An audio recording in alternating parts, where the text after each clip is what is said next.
Hey everybody, this is Brad from Johnson Small Engines, better known as a one-hand mechanic. If I can do it, you can too. Today we are working on, this is a Bilt Storm 2840. It's a 28-inch path.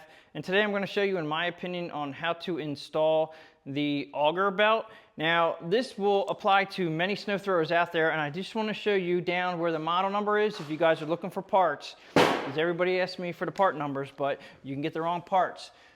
You want to go down here and get your model number right off the machine, which is on the sticker, and then you're going to take that model number and you're going to go to the Bilt website. It's actually an MTD, but Bilt website for the part number itself, and then you can order up. And I like to get the Cub Cadet MTD. It has all the, MTD makes a lot of manufacturers now, and so it's Cub Cadet, Bilt, MTD, which makes them for these companies. And this is the OEM belt. I highly suggest getting OEM belts. You can really get yourself in a jam getting the wrong belt. They don't work properly. First thing you want to do is you want to take off this front cover here. And normally that'll be a 3/8. Normally that's going to be a 3/8 or a 10mm socket. I'll put all the tools at the end of this video that I used. Other side. I'm using a 3/8 socket for this. And then you just have to pull it up out of the way. Now, as you can see, it's a little hard to tell on this one, but this belt has been stretched, and what happened was right here, as you can see, if I can turn it sideways, see what happens? This is what happens when you get it clogged. This happened, the belt got real thin, and what happens is on top of the motor engine pulley right here, the engine pulley never stops running. And if you get it clogged in the front of your machine of snow and packed ice, the belt will actually get very, very thin right here because the engine pulley just, what they call, smokes it. If you have your hand down on the handle depressed, you will actually burn up the belt just like that. That's what this guy did. He actually said to me he saw smoke coming out of the cover. If you're ever blowing snow and it stops shooting it out, the first thing you want to do is stop the machine. He actually, he wrapped up the electric start cable, but they give you a handle right here that you can unclog it. Turn off your machine, unclog it. It'll get stuck in here. And if you have a lot of issues with wet snow, I always recommend using silicone spray. Spray it in the throat here, spray it up in your augers, and just do that every time before you go out and blow snow. That'll help tremendously. And also, check your augers for shear pins that are broken. And the reason why I just did all that is because if any of these spin freely, you have a broken shear pin and you just need to replace them. So, okay, so we have the cover off. I'm gonna go ahead and show you guys how I have to get underneath here to take off a guide. A lot of you guys will tip the machine up on its end. I don't recommend that for a few different reasons. One, you have oil in your engine, and your oil can just spew out this cap if it's not properly sealed. Or you get gasoline in your carburetor, can run down into the motor, and then you have issues with gasoline in your engine. So I personally do not recommend tipping this machine up on its end. So what I'm gonna do is, I'm gonna go ahead and use blocks. Okay, these are just like 5-inch, 6-inch blocks. You put your rear wheels up on them, and we have to take the belly pan down. For you guys to be able to see this video properly, I'm gonna put this up on a bench so we can get a good video view of it, and we'll be right back. Okay, so I have it up on a bench, and like I said, if you guys have like 5 or 6-inch blocks, that you can do this on the ground and just put the wheels up in the air. It'll eliminate you from having to tip this on its end. So we have 2 bolts here, we have 2 down here, and then we have, that's it, just those 4. Some have 6, some have 4.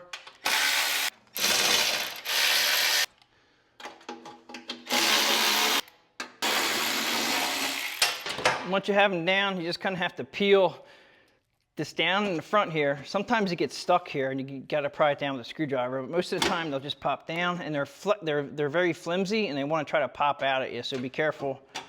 Like, they have flex on them. And then they'll lean down. Now they don't just pop out, like if you try to pull them out right there, that's why I said 5 or 6-inch blocks, because if you just try to pull the pan out, it actually locks itself in. You have to have the pan tipped down far enough that it'll actually just fall out. And then I always clean up the pan here, and you can kind of see all the particles of belt burned up on them.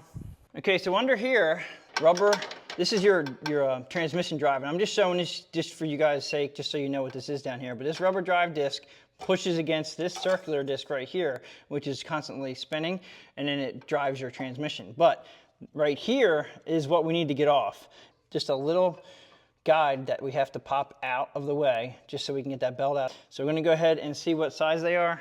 Okay, so the bottom one is a 9/16, and sometimes if you get lucky, nope, that's not gonna happen. So you're gonna have to hold this top one, 19mm. Obviously, everybody out there with two hands will be a little bit easier, but I manage.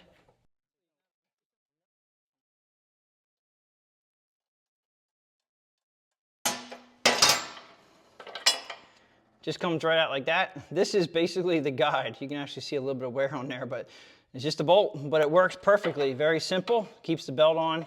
Okay, so once this guide is off, over here, they have a guide right here that also keeps the bottom, also keeps this belt on. So it's this one plus this one that keeps this belt from falling off in between. And you can see how it's a little bit snug where my fingertip is, and you can see the, see if I can pull this belt down. The belt is right there next to my finger, so the belt will not come out between this guide.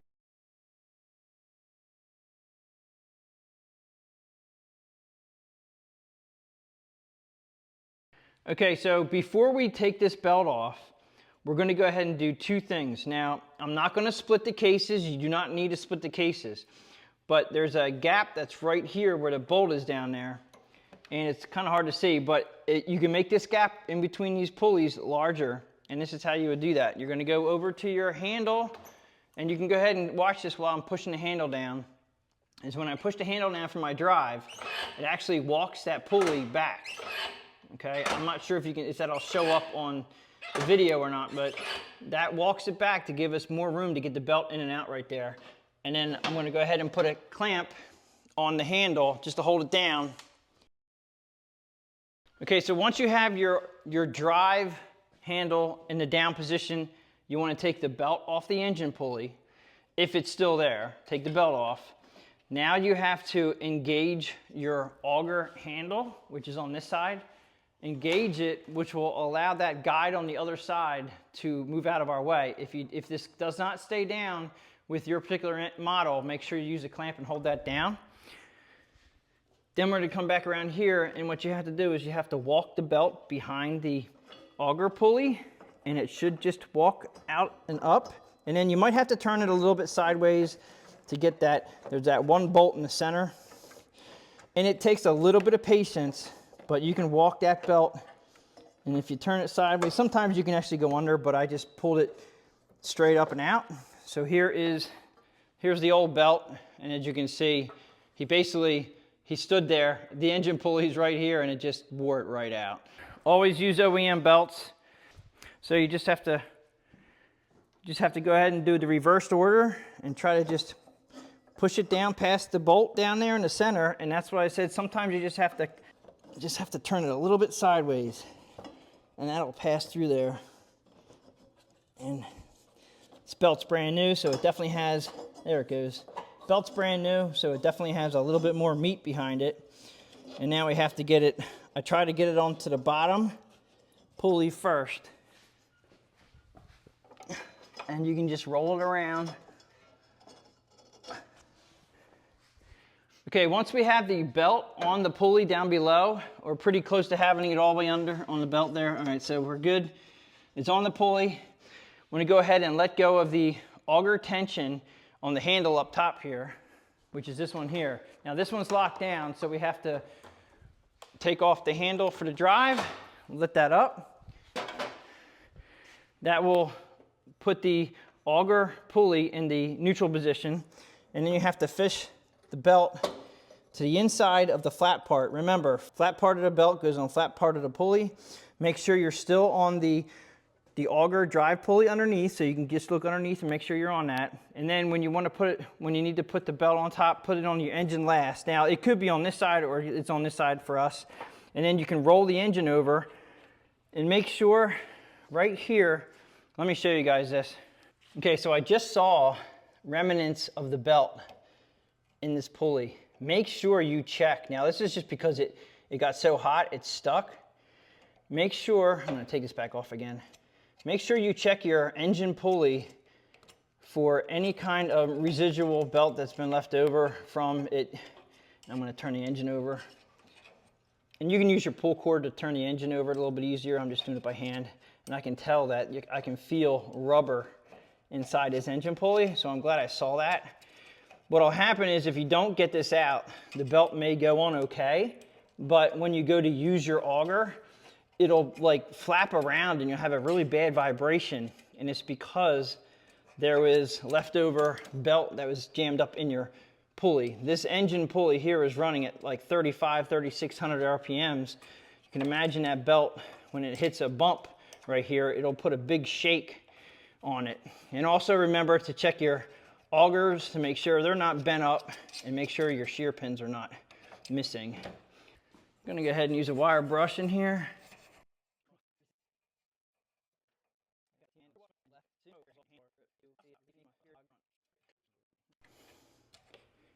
Okay, we are clean. Now we're going to go ahead and roll the belt onto the engine pulley, like so. Now, it may get a little bit tricky here, but just want to make sure, and actually, you know what? It looks like he's got lots of belt. Must have really just melted all over everything. I'm going to have to go down there and make sure that the V pulley on the auger pulley on the bottom doesn't have any rubber in it.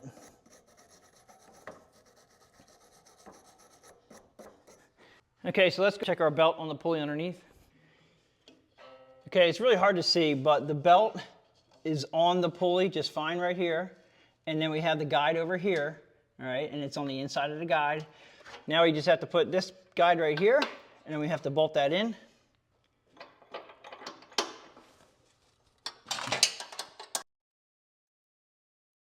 Okay, that's nice and tight right there. Now also, if you see a lot of black on your, this is actually a rubber drive disc right here. You can check this out, make sure this is looking good, which this one is. And then a lot of this black right here, it'll come off fairly easily. You can just use a little bit of cleaner. You know, it's not gonna hurt anything if you don't clean it, but if it's really bad, you wanna get that out of there. Now also back here, this is your adjustment for your auger. And it looks like this adjustment is all the way up. So he had this adjusted as high as he could. Now this is usually going to be a 10 millimeter. I'll see if the 3/8 works. Okay, so 3/8 work. Now they make this one. This one's on it has a collar in it, and so this one here is tight, but it's always meant to slide. But I'm going to go ahead and put this back to where, with the new belt on, we're going to be in the least amount of, like, I don't want it loose, but I just want just a little bit of tension on it because we're starting with a brand new belt. So basically, the more you pull this down, the tighter the belt will get. So I'm just gonna go ahead and tighten that up right there. And then once I get this buttoned up and down on the ground, I'll show you guys what we need to do to look for having a correct tension on that belt. So let's go ahead and we're gonna go ahead and put this on right now. Okay, so this little notch right here, this little cutout, it has to go up into, it's got like a little slice in this right there. It's a little slice right there. So let's just see. And that's why you need to have it up in the air, because if you have the wheels up in the air, you should be able to slide them up like that. And then has like a little 90-degree bend to it right there.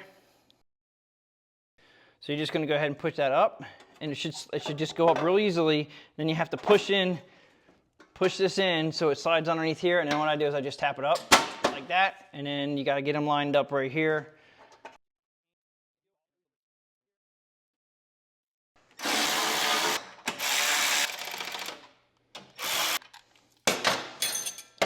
Okay, so I'm going to go ahead and put this down on the ground so I can show you belt adjustment. Okay, so there's a spring on the end of the drive cable for the auger right here. Okay, and this belt here, so this belt has to be loose so this engine pulley, while it's always running, does not burn this up. And a big thing with a lot of these new style machines is, believe it or not, this is a belt guide, all right? A lot of newer style actually have a metal guide right here. As you can see, it was just burning up right here, so I have to clean this off, all right? But this is a belt guide in here, and actually this little bump right here, this guide right here, you can see it actually has been worn away. but I haven't had too many problems with these things not working as they should. The only time I replace these covers is when they burn through the other side, and this one has not. So we're gonna go ahead and use this. Let me just dump all the old stuff out of there. I usually clean these up with a brush, all the burned up rubber out of here, because you don't want that to fall down in your system anyway. So make sure you clean these out. And before you adjust this belt tension on here, you have to put the guide back on. You have to put the cover back on. And the reason why I was telling you about the spring is when you push your auger handle down, I'm going to go ahead and push the auger handle, you'll see that spring get tight. And you see how it flexes right there? It's a little bit on the loose side for me. I just want to see that spring out a little bit more. And if you're looking at the handlebar right here, it's really just starting to put tension on it when this handlebar is like so far down. So you don't have much really good tension except for that little bit. So we're going to adjust that, but you don't want to over adjust it. Let's go ahead and we're going to put this cover on.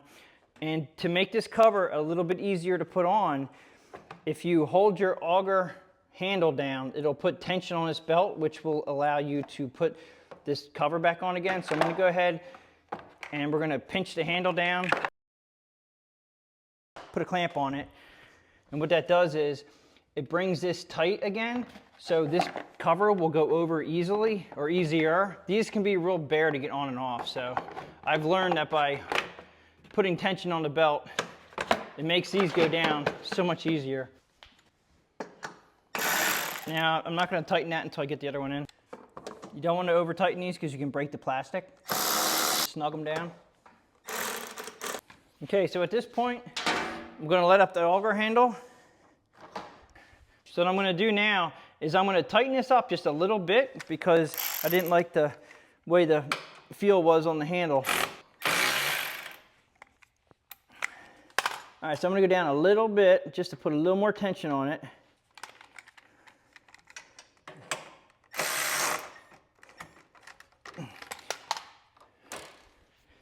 Now that feels, the tension's starting to come in right about halfway down, which is good.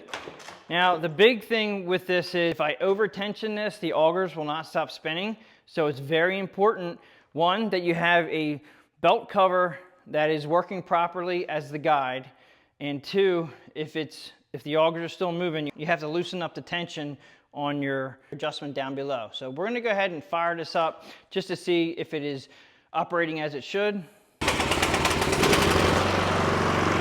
Okay, so I'm going to go ahead and hit the auger down. Okay, so the augers are running now. I'm going to go ahead and let the handle up. And they have stopped, so we're good to go. Okay, so that pretty much wraps it up. Everything was working as it should. The auger stopped. The tension, when I push down on my handle here, the tension is starting about halfway down, which is really good. And then you get full spring tension, which is that means that your belt is on 100%. Whenever you let go of that handle, the augers in the front should stop. If they don't, you're going to have to unadjust the adjustment down below. If you think you need a little more tension, you can adjust it to that fine line where you don't want the auger spinning, but you have good tension. So if you guys made it this far, I'm going to go ahead and show you the tools that we needed today. A couple of brushes here to clean up the belt cover, and I use a screwdriver also. 3/4 or 19mm wrench, 9/16 wrench, 10mm or 3/8. Just whatever ratchet you guys use for your sockets there. Obviously, you're probably going to need a flashlight. The belt here, this is for a Bilt Storm 2840. This is the part number, and these are the same part numbers. This is the 754, just went to a 954. They just updated that one number. But when you're looking for your parts for your machine, you want to go to that sticker I showed you, and this one is a 31AH64Q4711. That's the number you need to look up your parts. And then I always use my 1/4-inch ratchet.